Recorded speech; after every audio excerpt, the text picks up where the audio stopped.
comecei a gravar, então qualquer coisa eu vou postar de qualquer jeito lá no YouTube. O que a gente vai conversar hoje? A gente parou, né, na apostila em extinções de espécies. A gente parou aqui. A gente falou sobre os casos, né, de introdução de espécies exóticas em algum ambiente natural e a gente parou em extinção de espécies. Então, a gente falou sobre o quê? Sobre algumas das degradações ambientais que acontecem aí no ambiente, muitas delas causadas pela ação do ser humano. A gente falou na aula passada sobre desmatamento, introdução de espécie exótica, que é introduzir uma espécie que não é daquele local, nativo daquele local, para esse local, né? E isso pode causar, como a gente viu, vários desequilíbrios, a população pode crescer de forma desenfreada e acabar com a população nativa do ambiente e as extinções da espécie. E aí a gente vai ver agora um pouco, essa parte é um pouco mais histórica, uma história recente, né, na verdade, mas é um pouco mais histórica porque a gente vai falar sobre as alternativas, sobre o que está sendo feito então para a gente tentar pensar um pouco mais no planeta. O que está sendo feito, o que está sendo pensado, estão pensando ou não estão pensando, enfim, sobre alternativas aí para o nosso futuro. Para quem está com a apostila, não sei se é o caso, mas já para vocês deixarem registrado, que é na página 12 da apostila Humanidade e Ambiente, que é o módulo 4. Bom, o que acontece, gente? Se a gente para pensar que tem todo esse monte de degradação acontecendo, então o desmatamento acontece, só para dar um exemplo, não sei se eu falei na live da semana passada, mas a Mata Atlântica, que é um bioma aqui da nossa região, né? Aqui na região do estado de São Paulo tem, e a Mata Atlântica é aquela mata que recobre todo o litoral, recobria todo o litoral, né? Porque o que a gente tem, por isso Mata Atlântica, porque está próximo ao oceano, né? Ao continente, né? O continente é ótimo, ao oceano Atlântico. Por isso Mata Atlântica. Quanto que restou dessa Mata Atlântica desde, né, antes até agora? A gente tem cerca de 12% do que a gente já teve de Mata Atlântica. Então, foi uma mata que foi degradada, um bioma, né, que foi um dos mais degradados aí, um dos biomas que a gente tem aqui no Brasil, principalmente por conta da construção da população humana que foi crescendo, e aí vai construir cidade, para construir cidade é preciso degradar, não tem como construir e manter a mata intacta, enfim. E aí, com toda essa, né, esse monte de listas, essas listas de ameaças ambientais, né, que a gente já citou várias, a gente pode ficar um pouco pessimista, né, em relação ao futuro do planeta também. Porém, a gente tem várias perspectivas aí positivas, perspectivas que permitem que a gente pense que existe sim possibilidade para um futuro onde eu tenha preservação ambiental e preservação para ou pelo menos ele seja parecido com o que ele está hoje, né? Porque a tendência é piorar se a gente continuar com aquela lista que a gente já conversou. Como é que a gente pode pelo menos manter o que temos, né? A gente tem aí, né, o desenvolvimento e a aplicação de várias ideias de sustentabilidade, né? Lembrando o que é sustentabilidade. Sustentabilidade é o ato de desenvolvimento sustentável, né? Que eu já falei várias vezes. O que é isso? Isso é você conseguir se desenvolver, tanto socialmente como economicamente, né? Não é que não importa a economia importa, porém pensando nas gerações futuras, pensando nos recursos que a gente vai retirar da natureza e pensando em retirar para que se deixe para próximas gerações, que as próximas gerações possam fazer uso deles. A gente tem aí, então, essa noção de desenvolvimento sustentável, baseando-se nessa, né, eu até grifei aqui para vocês, deixa eu só ver que tem gente entrando, Isa. A gente tem aí, então, a noção de desenvolvimento sustentável, que vai aí, a Isabela entrou, bom dia, Isa, bom dia para quem não falei. A gente vai ter aí a noção de desenvolvimento sustentável se baseando nessa sobrevivência. Então, sobrevivência nossa, né, e bem-estar nosso, que está ligado ao ambiente natural, né? A preservação do ambiente natural está relacionada à nossa sobrevivência e ao nosso bem-estar, né? Não só sobreviver. Porque sobreviver é uma coisa, agora sobreviver bem é outra, né? E aí, cada geração tem essa obrigação, né? Essa ideia de sustentabilidade permeando os estudos de ecologia, lembrando que ecologia é estudo do meio ambiente, é a ideia de que cada geração tem por obrigação garantir que as gerações seguintes tenham um ambiente que vão atender às necessidades humanas básicas, de sobrevivência mesmo. E isso, né, a aceitação desse princípio, né, tem sido cada vez maior entre os países, alguns até por certa influência, por certa pressão, mas tem sido maior a aderência, até porque os estudos mostram que se continuar assim a gente não vai ter planeta no futuro breve, então ninguém quer isso. Então a gente precisa aí tentar garantir, né, essa aderência dos países podem garantir que a gente precisa garantir que os interesses que sejam econômicos, mas que sejam imediatistas, ou seja, só para hoje, ele não vá se sobrepor, não vá ser superior às expectativas de um mundo aí melhor para as outras gerações. O que a gente tem aqui que a gente vai ver, que eu falei que era um breve, que era mais histórico? A gente vai ver o histórico da evolução dessas ideias, da evolução das ideias de conservação dos ambientes naturais. Isso tem início mais ou menos na década de 60. Então, a gente está em 2020, 1960, faz pouco tempo, né? Pouquíssimo tempo. Isso, em termos históricos, é ontem. Mas, na década de 60, a gente tem um início aí, né? Começou a surgir algumas ações governamentais, né, de países, em vários locais do mundo, né, para preservar os ambientes. Em relação à década de 60, aqui na apostila de vocês não está citando, mas tem um livro que foi lançado, se não me engano, em 67 ou 68, que chama Primavera Silenciosa. Primavera Silenciosa, que foi um livro lançado nessa época, 68, mais ou menos, né, quando começa essa preocupação com a conservação dos recursos naturais. E no livro havia estudos científicos, só que foi um livro popularizado, muita gente leu, pessoas que antes não se interessavam pelo assunto. Mas no livro havia uma denúncia com estudos da poluição do ambiente, né? Da poluição de ambiente em que sentido? Principalmente com o uso dos pesticidas, dos agrotóxicos, né? De um tal de DDT, que é um pesticida muito utilizado aí na lavoura, na indústria, né? Que estava causando degradação ambiental. Então, com esse movimento até esse livro, né? Foi publicado por uma mulher, a Rachel Carson, não sei direito como pronuncia o nome dela, mas esse livro Primavera Silenciosa ficou aí como um marco do início das preocupações ambientais, em 1960 e pouquinho. Então, em 1960 e 70, a gente tem algumas ações. Então, foi feita aí a primeira lei também para o controle da poluição, lá no Japão. Então, por quê? Porque o Japão teve um grande desenvolvimento econômico depois do período pós-guerra, na década de 50 e 60. Com esse grande desenvolvimento econômico, consequentemente, eu tive aumento da poluição, né, principalmente da poluição atmosférica. E isso praticamente obrigou o país a punir empresas que eram mais poluidoras, as maiores poluidoras, né, que eu estou pensando aqui para vocês. Então,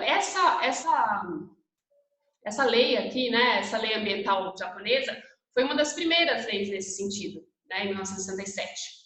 Em 70, a gente já começou a ter várias leis específica em relação ao controle da poluição das águas, né, e do resíduo no ambiente, do lançamento do resíduo no ambiente. Que resíduo é esse? O esgoto, né, porque antes você poderia, né, de modo mais tranquilo, entre aspas, mas não se tinha tanta preocupação com o esgoto sendo jogado em rios, em mares, né, e aí a gente teve essa criação dessa agência, né, de proteção ambiental lá nos Estados Unidos. Então, várias leis foram sendo promulgadas em vários locais. Já 72, eu tenho a primeira, isso é importante, esses eventos, né, que vão começar a acontecer aqui, que eu vou começar a listar para vocês, eles são importantes e eles costumam alguma coisa cair em vestibular. Tá? Preocupação ambiental é algo que sempre cai em vestibular, e esses eventos, essa mobilização dos países, alguém está entrando, eu acho, essa mobilização dos países para conter o avanço da poluição, né, do desmatamento, etc., é algo que costuma aparecer.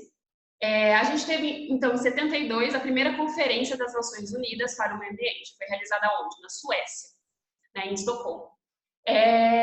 Lá, nessa primeira conferência, 72, eu tive 113 países.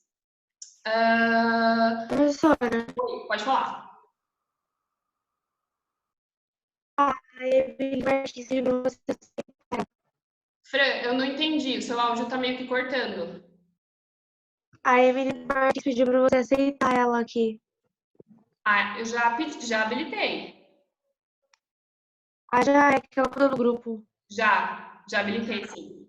Foi a Emily Martins que entrou Tá bom, agora, né? obrigada. Tá, já habilitei. Isso. Então tá, estamos em 8 pessoas. Só para confirmar aí, né, para vocês, para fazer a chamadinha. Marcela, Luiz Guilherme, Gabi, Emily, Isabela, Emily, as duas Emily estão aí então, Sofia e Fran. Bom, gente, se vocês forem tendo dúvidas, eu tô falando muito, se vocês forem tendo dúvidas, por favor, perguntem. É que essa é uma parte mais histórica mesmo, acaba sendo mais teórico, né? Mas se tiver algum comentário, façam, tá? Por favor. Bom, e aí então, em 72 eu tive, né, esses 113 países participando dessa confederação, né, dessa conferência, e nela eu tive reuniões aí que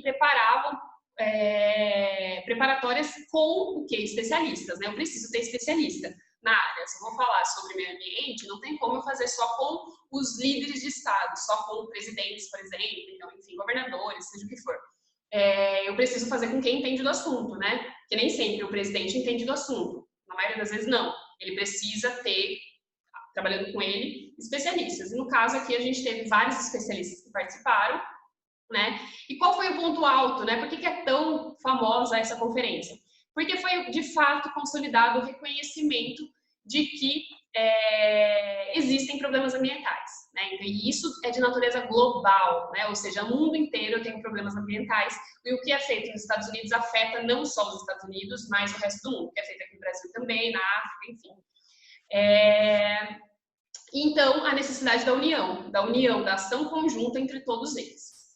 Isso em 72. Já aí em 73 e 79, eu tive aí momentos um pouco delicados aí, na questão ao meio ambiente e também econômico, porque eu tive a crise do petróleo, né, que a gente teve a crise internacional, principalmente nos países exportadores, ou seja, que levam o petróleo para o resto do mundo, que vendem petróleo, né, que fornecem petróleo para o resto do mundo, que são os principais aí, a Arábia Saudita, o Irã, o Iraque, o Kuwait, a Venezuela, né, que nossa próxima da gente, porque possuem grandes reservas de petróleo.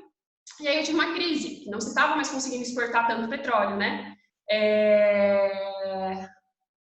Tanto para eles, quanto para os maiores consumidores, Estados Unidos e Europa, os maiores consumidores de petróleo.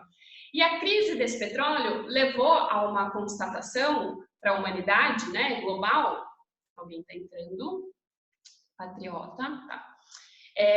Levou aí a uma constatação global. Bom dia, Isa, que entrou agora.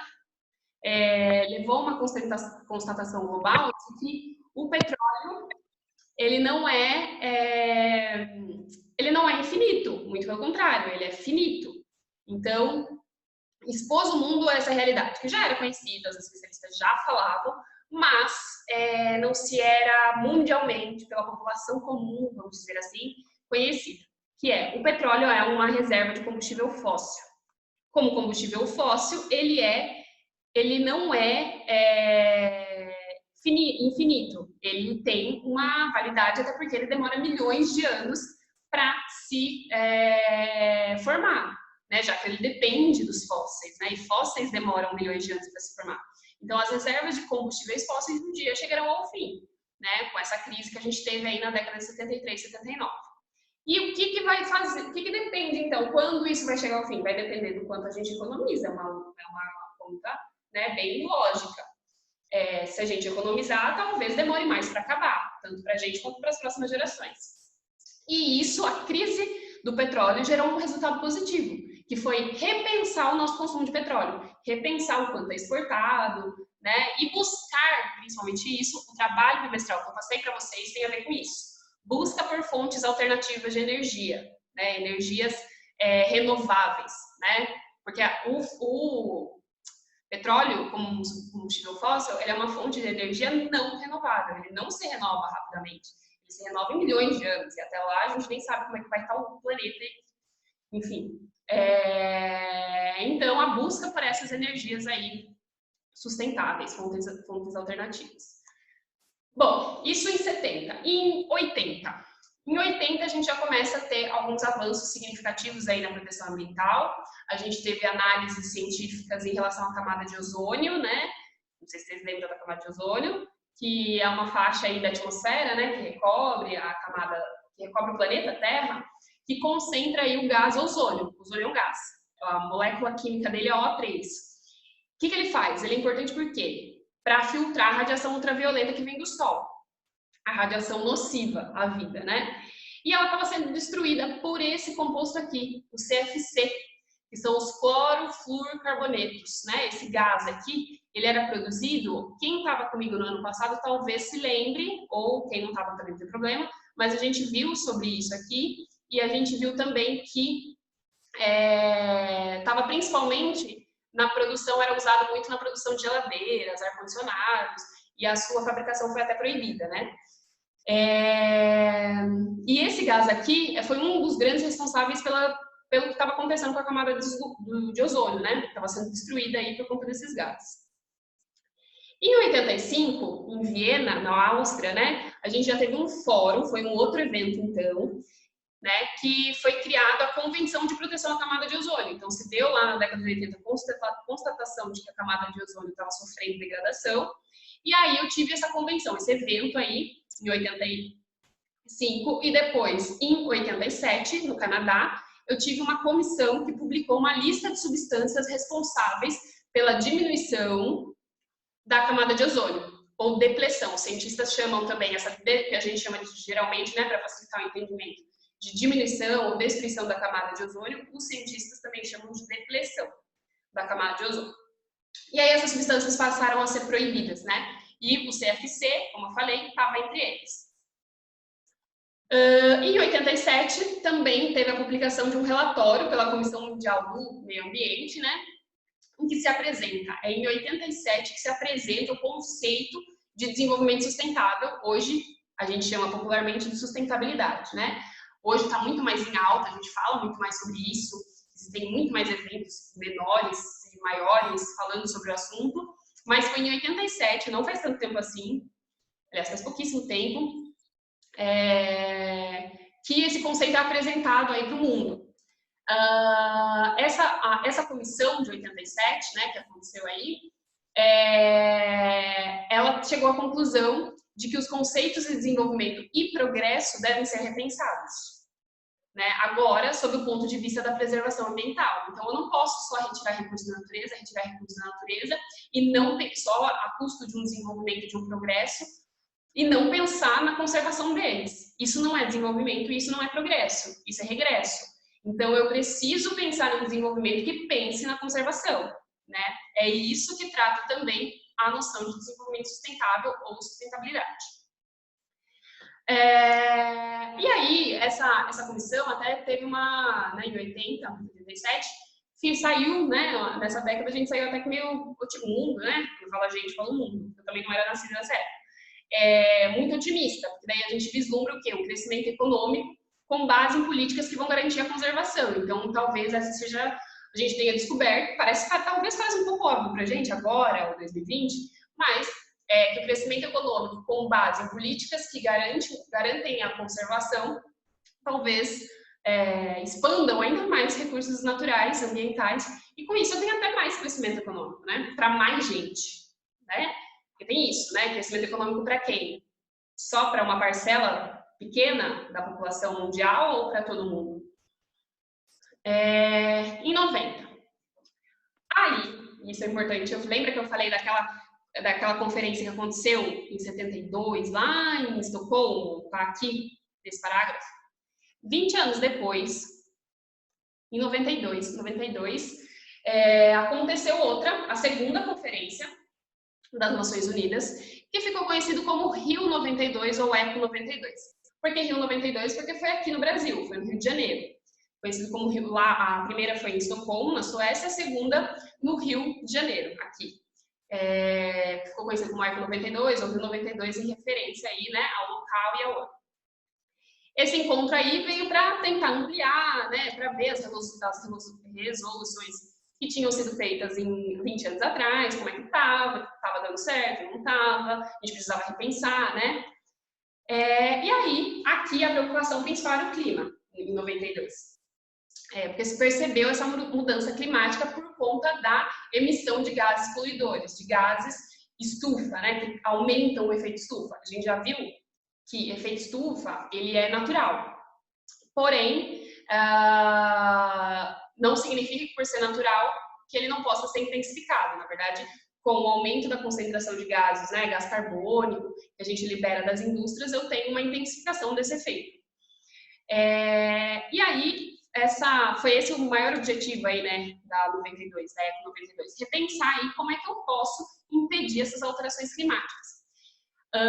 E aí foi feito um compromisso entre os países participantes, né, foi ratificada por 165 países, que ficou conhecido como Agenda 21, onde eu tinha metas, compromissos, né, para reduzir até os anos 2000, né, os países tinham como meta diminuir suas emissões, reduzir as suas emissões de gases que intensificam o efeito estufa, né, aos níveis de 1990.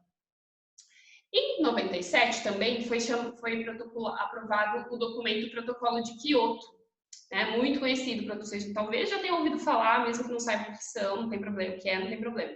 O Protocolo de Kyoto, ele foi um acordo, né, entre que era para o período entre 2008 e 2012, em que os países que eram mais industrializados, né, tinham que se comprometer a reduzir pelo menos 5%. 5% parece pouco, mas é muita coisa. Se cada país reduzisse essa quantidade, né, 5% da emissão desses gases que intensificam o efeito estufa, né? E isso, né, poderia gerar uma reversão, né, à tendência histórica, porque a gente só estava tendo o quê? Crescimento das emissões. Alguém quer falar alguma coisa, gente? Não? O microfone que bateu no microfone. Não, tudo bem, não tem problema. Mas se alguém quiser falar, gente, que eu tô falando muito, eu sei, mas se alguém quiser falar, por favor, falem, tá? Essa aula tá meio teórica, né? Meio histórica, meio com muito acontecimento. Mas não falta muito, tá? Bom, se a gente tivesse pela primeira vez na história, a gente ia ter uma reversão, né? Uma reversão dessa tendência histórica que tinha começado quando? 150 anos atrás, por conta da Revolução Industrial. Acho que eu já citei em algumas aulas. A partir da Revolução Industrial, eu tive a expansão das indústrias, o crescimento das indústrias, né? Substituindo o tipo de mão de obra de trabalho, né? As máquinas e tal, e aí eu tenho liberação de gases que saem das indústrias. Esse protocolo de Kyoto, ele tem essas orientações para os países industrializados, né, para que eles possam vejar que eles são os principais poluidores aí, né, porque eles têm as maiores indústrias. Bom, e na década de 2000? Em 2001, aí a gente já estava no final de 90, né, e aí em 2000 e 2002 foram feitos complementos a esse protocolo de Kyoto. Né? Vários países aderiram e os Estados Unidos, por sua vez, nunca assinou esse protocolo. Os Estados Unidos é um dos principais, o principal, né, emissor desses gases, e ele nunca assinou, até hoje. Né? Nunca quis se comprometer em reduzir em 5% essa emissão. Né? Nenhum dos governantes que passaram, né, quiseram se comprometer com isso.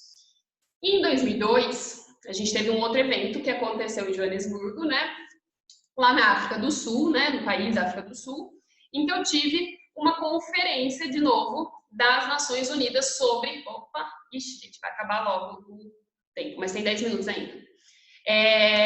Acho que dá tempo, dá super tempo de falar. Essa aula eu falei para vocês que não ia ser muito longa mesmo. Aconteceu mais uma conferência das Nações Unidas sobre o ambiente e desenvolvimento sustentável, né? Essa conferência aconteceu, então, na África do Sul, em 2002, então eu tive uma em 72, na Suécia, em Estocolmo, depois eu tive uma em 92, aqui no Brasil, no Rio de Janeiro, e depois eu tive uma em 2002, 10 anos depois, na África do Sul. Esse encontro ficou conhecido como Rio Mais 10, né? Como Rio Mais 10, eu tive, aqui na apostila não está contando, mas eu tive o Rio Mais 20, Não sei se vocês... Isso foi agora, 2012. Né? Não faz tanto tempo assim, vocês já eram nascidos. Então, em 2012, eu tive a Rio+20 aqui no Rio de Janeiro, também uma nova conferência, que foi 10 anos depois desta daqui de 2002. Então, eu tive a da África do Sul, né, conhecida como Rio+10, e depois eu tive novamente no Rio de Janeiro, conhecido como Rio+20, né? O objetivo era continuar ampliando a agenda ecológica mundial, né, com um acordo entre todos os países que tinham participado. Em 2005, né, a gente teve o protocolo de Kyoto, que tentou adquirir mais força internacional.